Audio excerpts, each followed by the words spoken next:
नमस्कार दोस्तों, education embassy channel पर आपका हार्दिक स्वागत है। आज से हम लोग कक्षा 12वीं की इतिहास की क्लासेस को शुरू करने जा रहे हैं। हमारे पहले चैप्टर का नाम है ईंटें, मनके तथा अस्थियां, हड़प्पा सभ्यता। इस चैप्टर में हम लोग हड़प्पा सभ्यता के बारे में जानकारी प्राप्त करेंगे। तो सबसे पहले हम इस चैप्टर के जितने भी टॉपिक्स हैं उनको समझेंगे। तो हड़प्पा सभ्यता में पहला टॉपिक है हड़प्पा सभ्यता का परिचय, यानी हम लोग हड़प्पा सभ्यता के परिचय के बारे में जानेंगे। इसमें हम सबसे पहले सभ्यता व संस्कृति शब्द के अर्थ को समझेंगे। फिर हम लोग हड़प्पा सभ्यता का नामकरण किस प्रकार हुआ, इसका काल क्या रहा और इसकी सीमाएं कहां से कहां तक फैली हुई थी, इसके बारे में जानेंगे।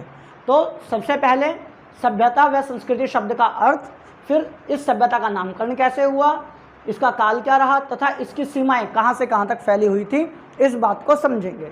इसके बाद हम लोग समझेंगे निर्वाह के तरीके, अर्थात हड़प्पा सभ्यता के लोगों के जीवन यापन का क्या तरीका था। सबसे पहले उनकी भोजन सामग्री, अर्थात वो भोजन में क्या ग्रहण किया करते थे, इसके बारे में समझेंगे। कृषि प्रौद्योगिकी, हड़प्पा सभ्यता के लोगों की कृषि प्रौद्योगिकी क्या थी, उसके बारे में हम लोग जानेंगे। इसके बाद हम लोग तीसरा टॉपिक अपना पढ़ेंगे मोहनजोदड़ो। मोहनजोदड़ो एक नियोजित शहर था, तो किस प्रकार से था। तो सबसे पहला हम लोग टॉपिक समझेंगे एक नियोजित शहरी केंद्र। इसमें हम लोग जानेंगे कि मोहनजोदड़ो एक नियोजित शहर था। इसके बाद हम लोग मोहनजोदड़ो की गृह स्थापत्य कला जानेंगे, यानी समझेंगे कि मोहनजोदड़ो में घर किस प्रकार से बनाए जाते थे। क्या घर एक मंजिल होते थे या दो मंजिल होते थे, क्या घरों में खिड़कियां होती थी या नहीं होती थी, इन सभी बातों का अध्ययन हम लोग गृह स्थापत्य कला टॉपिक में करेंगे। इसके बाद हम लोग जानेंगे नालों का निर्माण, यानी हड़प्पा सभ्यता में नालों का निर्माण किस प्रकार से किया गया था। इस टॉपिक का मतलब है कि क्या हड़प्पा सभ्यता की जो जल निकासी प्रणाली थी, यानी जो जल निकलने वाली प्रणाली थी, वो अच्छी थी या नहीं थी। इसके बाद हम लोग एक टॉपिक दुर्ग, इसके बारे में जानेंगे। तो हमने 3 टॉपिक को जाना।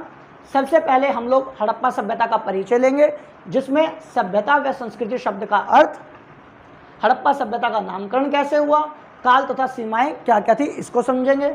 दूसरे में हम निर्वाह के तरीके, जिसमें हड़प्पा सभ्यता के लोगों की भोजन सामग्री तथा कृषि प्रौद्योगिकी को समझेंगे। इसके बाद मोहनजोदड़ो शहर के बारे में जानेंगे, जिसमें समझेंगे कि यह एक नियोजित शहर किस प्रकार से था, यहाँ की गृह स्थापत्य कला कैसी थी, यहाँ पर नालों का निर्माण किस प्रकार किया गया, और दुर्ग के बारे में जानेंगे। इसके बाद हम लोग अगला टॉपिक पढ़ेंगे सामाजिक भिन्नताओं का अवलोकन। इस टॉपिक का मतलब है कि हड़प्पा सभ्यता के लोगों में सामाजिक विभिन्नता थी या नहीं थी, इस बात को समझेंगे। इस बात का पता लगाने के लिए पुरातात्विक बहुत सी चीज़ों का सहारा लेते हैं, जिसमें से एक है शवाधान, एक है विलासिता की वस्तुएं। तो शवाधान क्या होता है और इससे सामाजिक भिन्नता का किस प्रकार से पता लगाते हैं, इस बात को समझेंगे।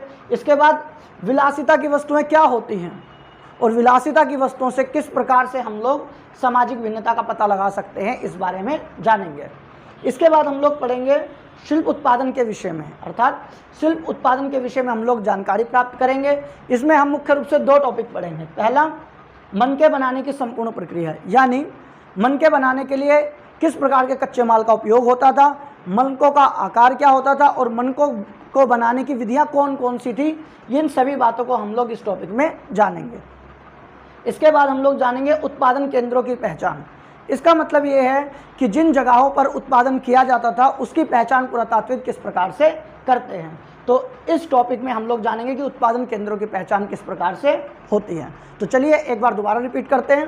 तो हड़प्पा सभ्यता में हम लोग सबसे पहले समझेंगे सभ्यता व संस्कृति शब्द का अर्थ। इसके बाद जानेंगे हड़प्पा सभ्यता का नामकरण किस प्रकार हुआ। इसके बाद जानेंगे हड़प्पा सभ्यता का काल क्या था। इसके बाद जानेंगे हड़प्पा सभ्यता की सीमाएँ कहाँ से कहाँ तक फैली हुई थी।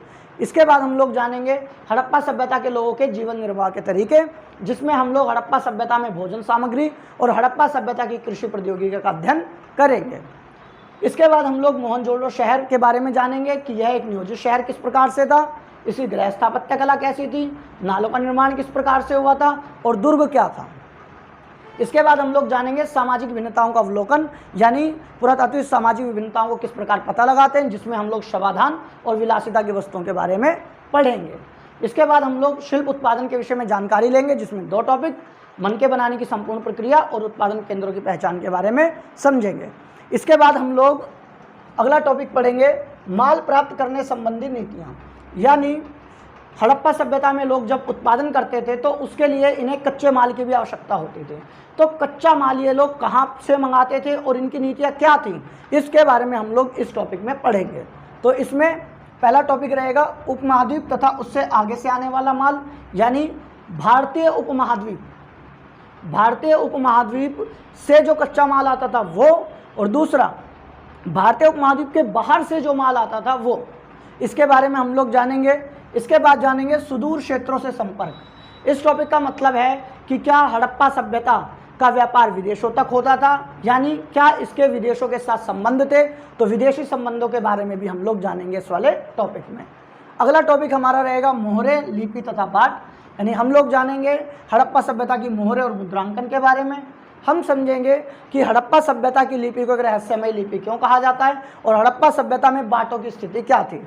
तो इन चीज़ों को हम लोग मोहरे, लिपि तथा बाट वाले टॉपिक में पढ़ेंगे। इसके बाद अगला टॉपिक होगा प्राचीन सत्ता। प्राचीन सत्ता का मतलब ये है कि क्या हड़प्पा सभ्यता में शासक थे या नहीं थे, इस विषय में हम लोग इसमें जानेंगे।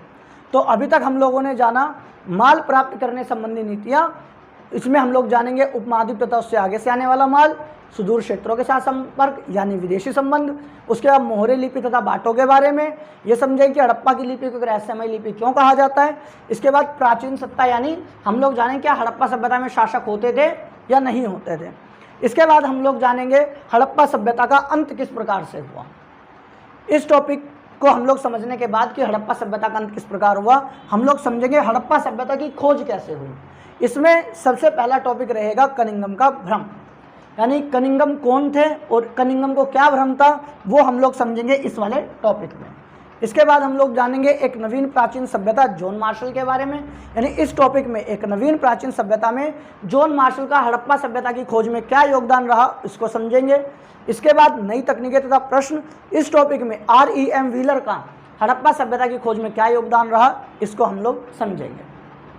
इसके बाद हम लोग अगला टॉपिक शुरू करेंगे अतीत को जोड़कर पूरा करने की समस्याएं, यानी सबसे पहले इसमें खोजों का वर्गीकरण करेंगे।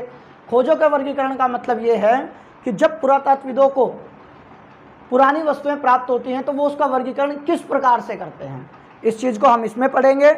और अगला टॉपिक रहेगा व्याख्या की समस्याएं। इस टॉपिक में हम मेनली पढ़ेंगे हड़प्पा सभ्यता के लोगों के धार्मिक विश्वास क्या था। तो इस प्रकार से हम लोग अपना पूरा का पूरा चैप्टर जो है पढ़ने वाले हैं।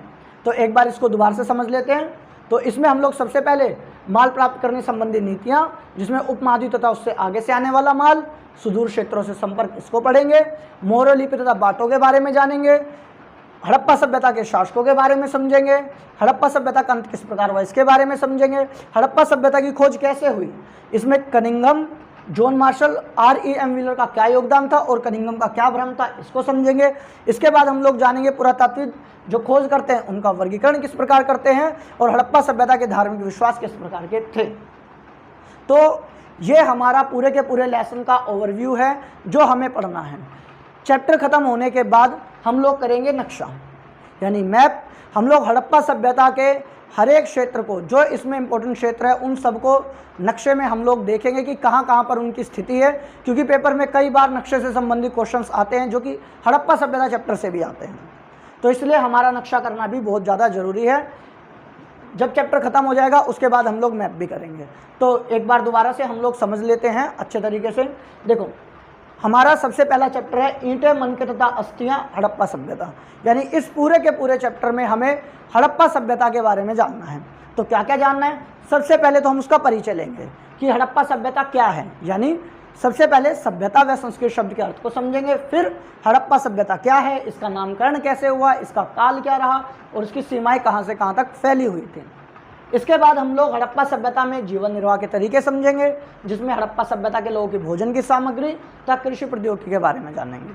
इसके बाद हम लोग जानेंगे मोहनजोदड़ो के बारे में, समझेंगे ये किस प्रकार से एक नियोजित शहरी केंद्र था, इसमें गृह स्थापत्य कला कैसी थी, इसमें नालों का निर्माण किस प्रकार होता था और दुर्ग क्या था और उसकी संरचना कैसी थी। इसके बाद हम लोग समझेंगे सामाजिक भिन्नताओं का अवलोकन, यानी इतिहासकार पुरातात्विक सामाजिक भिन्नताओं का कैसे पता लगाते हैं किसी समाज में। तो उसके लिए हम लोग शवाधान और विलासिता की वस्तुएं पढ़ेंगे। हड़प्पा सभ्यता में हम लोग शिल्प उत्पादन के बारे में जानेंगे, जिसमें मन के बनाने की विधि मन के बनाने की संपूर्ण प्रक्रिया और उत्पादन केंद्रों की पहचान पढ़ेंगे। इसके बाद हम लोग माल प्राप्त करने संबंधी नीतियाँ यानी उपमहाद्वीप और उससे आगे से माल कैसे आता था ये समझेंगे। सुदूर क्षेत्रों के साथ उनके जो संपर्क यानी जो विदेशी संबंध थे उसके बारे में समझेंगे। मोहरे, लिपि तथा बाट को समझेंगे। उसके बाद समझेंगे यहाँ शासक थे या नहीं थे। उसके बाद हम लोग हड़प्पा सभ्यता का अंत कैसे हुआ उसे देखेंगे। हड़प्पा सभ्यता की खोज कैसे हुई, उसमें इन विद्वानों के क्या क्या योगदान थे उसको समझेंगे। और हड़प्पा सभ्यता में खोजों का वर्गीकरण किस प्रकार से किया उसे देखेंगे। और अंत में हड़प्पा सभ्यता के धार्मिक विश्वास क्या थे इसे हम लोग देखेंगे। तो ये हमारे पूरे के पूरे चैप्टर का ओवरव्यू था। मैं उम्मीद करता हूँ कि पूरा का पूरा ओवरव्यू आपको समझ आया होगा। हम लोग इस चैप्टर के ओवरव्यू के बाद अब इस चैप्टर को शुरू करेंगे और मैं उम्मीद करता हूँ कि आपकी क्लास जो आपको ये क्लास है ये समझ में आई होगी। तो चलिए आज इस क्लास को यहीं पर ख़त्म करते हैं। इसके बाद हम लोग हड़प्पा सभ्यता अपना चैप्टर शुरू करेंगे। धन्यवाद।